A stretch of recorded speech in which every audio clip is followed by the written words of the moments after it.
Seorang remaja lelaki berusia 14 tahun dihadapkan ke Mahkamah Magistrate Kampar Perak atas tuduhan melakukan sumbang mahram dengan kakak kandungnya sejak 2 tahun lalu. Tertuduh mengaku bersalah di hadapan Magistrate Nur Faizah Muhammad Saleh dalam prosiding yang diadakan secara tertutup. Assalamualaikum warahmatullahi wabarakatuh.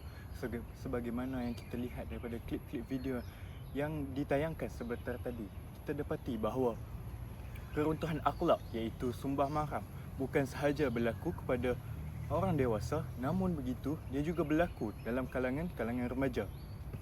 Baiklah, saya akan mengupaskan sedikit demi sedikit apakah itu sebenarnya sumbang mahram, isu berkaitan yang berlaku dan juga faktor menyebabkannya berlakunya sumbang mahram ini dalam kalangan remaja yang menyebabkan keruntuhan akhlak secara meluas.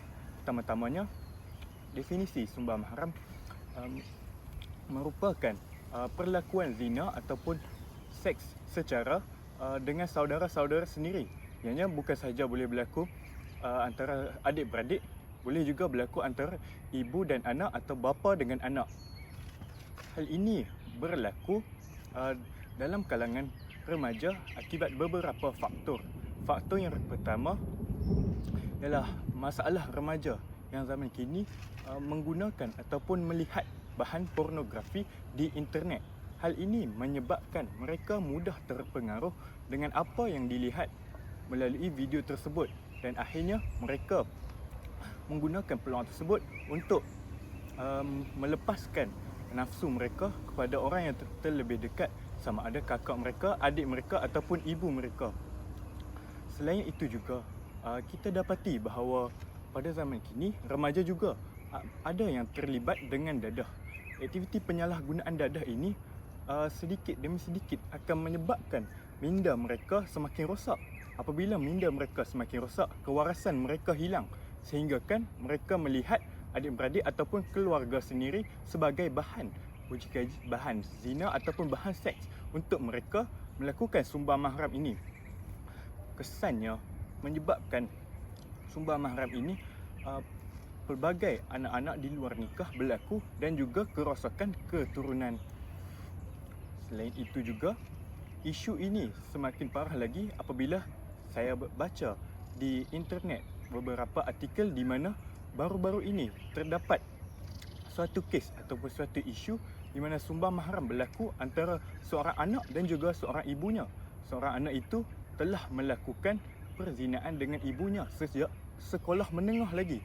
Jadi di sini saya dapati bahawa sejak sekolah menengah ataupun sejak remaja lagi, keruntuhan akhlak itu telah berlaku menyebabkan sumbang mahram ini berlaku secara meluas sehingga kan pelbagai masalah ataupun isu yang timbul di negara kita.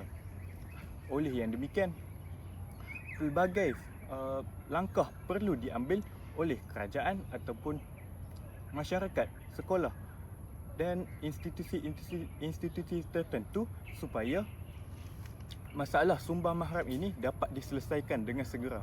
Kerana apa? Kerana sumbang mahram merupakan keruntuhan akhlak di mana Allah Subhanahu Wa Taala telah menyatakan janganlah kamu mendekati zina, di mana sebagaimana yang kita tahu beberapa faktor yang saya nyatakan tadi adalah merupakan satu pendekatan kepada zina yang akhirnya menyebabkan berlakunya keruntuhan akhlak ini, iaitu sumbang mahram sesama keluarga dan juga saudara mara, iaitu adik-beradik. Apakah punca-punca berlakunya sumbang mahram? Punca sumbang mahram ialah kerana kemasukan video-video lucah dalam pasaran tempatan dalam negara kita merupakan salah satu faktor utama yang menyebabkan sumbang mahram yang bernuasa di dalam negara kita. Kanak-kanak dan remaja pada zaman kini melalui proses pematangan lebih awal daripada usianya kerana melihat video-video yang tidak moral seperti ini. Nafsu mereka melonjak-lonjak sedangkan tiada tempat untuk melepaskan hawa nafsu sehingga sanggup melepaskan hawa nafsunya kepada ahli keluarga sendiri, yang apabila tanpa asas agama yang hukum, maka syaitan akan masuk dalam diri kita dan menguasai diri kita sehingga menjadikan ahli keluarga sendiri sebagai tempat lepasan hawa nafsu mereka. faktor yang kedua ialah tahap ekonomi yang rendah. Tahap ekonomi yang rendah dalam institusi keluarga seperti rumah yang sempit yang mengakibatkan mereka terpaksa tidur sekali bersama adik-beradik yang berlainan jantina. Ruang dan keadaan rumah yang sempit menyebabkan mereka tidur dalam keadaan terhimpit antara satu sama lain dengan adik-beradik yang lain jantinanya. Ini menyebabkan tiada sepadan dan hak privasi ibu bapa dan anak-anak serta mendorong sumbang mahram ini meningkat dalam negara kita antara ayah dengan adik perempuan maupun abang dengan adik perempuan. Sumbang mahram telah menjadi suatu fenomena keruntuhan akhlak dalam kalangan remaja yang sangat parah pada ketika ini. Jadi, apakah kesannya sekira isu ini semakin berleluasa di negara Malaysia?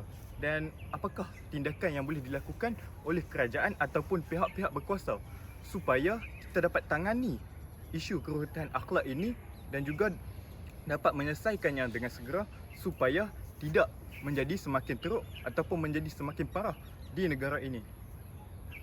Antara kesan terhadap mangsa ialah kesan fizikal yang seringkali juga menjadi petunjuk kepada penderaan seksual. Kecederaan pada kemaluan dan dubur, bengkak atau berdarah, kecederaan tubuh badan akibat dikasari oleh sumbang mahram ini dalam ahli keluarga yang ingin melepaskan hawa nafsunya. Kesan emosi juga iaitu perubahan emosi atau perasaan yang keterlaluan, takut kepada seorang atau satu tempat sehingga bersendirian atau takut hendak pergi ke sekolah dan mengakibatkan mutu pelajaran murid tersebut akan terjejas. Hal ini mangsa akan memberontak dan melakukan tingkah laku seksual yang luar keinginan dengan melakukan sikap bertukar-tukar pasangan. Perasaan dendam menyebabkan mangsa menjadi penderaan kanak-kanak yang lain. Apakah langkah-langkah yang boleh diambil untuk menangani sumbang mahram ini? Baiklah, cara untuk mengatasi daripada perkara yang tidak elok seperti sumbang mahram berlaku adalah dengan meningkatkan keimanan dalam diri setiap individu Muslim. Dengan menyemai asas keimanan yang kuat dalam diri, ianya dapat menjaga diri kita daripada melakukan sumbang mahram ini. Dengan pegangan agama yang kuat, seorang individu juga tahu yang mana baik dan yang mana buruk.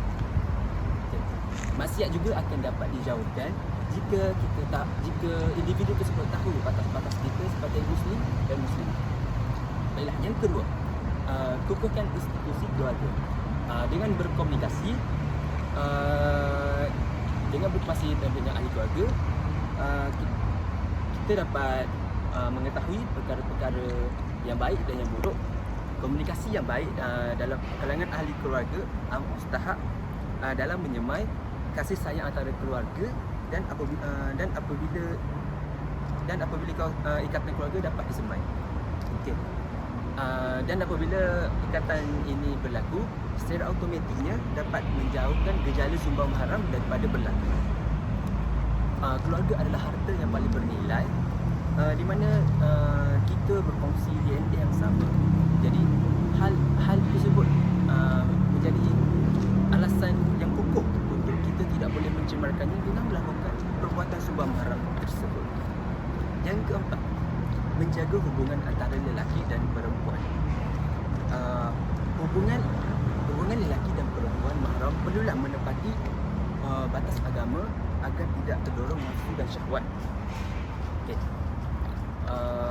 Walaupun mereka mempunyai ikatan persaudaraan, mereka juga perlu menjaga batas-batas pergaulan di dalam rumah. Dengan menjaga aurat. Okay. Kanak-kanak perempuan yang belum balik perlulah memakai pakaian yang elok-elok dan tidak terlalu mendedahkan aurat ketika berada di dalam rumah atau semasa berkumpul bersama-sama keluarga. Jadi, mengikut statistik, sumbang mahram menunjukkan kanak-kanak pada umur yang muda menunjukkan bahawa mereka mudah dinodai oleh pemangsa. Okay. Yang keempat dan yang terakhir adalah asingkan tempat tidur. Kanak-kanak lelaki dan kanak-kanak perempuan perlulah dipisahkan tempat tidur mereka.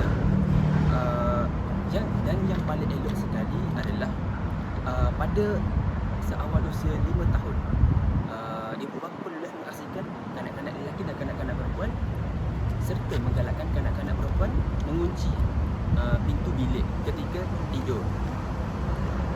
Oleh itu, langkah-langkah keselamatan diri perlulah dilakukan pada usia yang muda.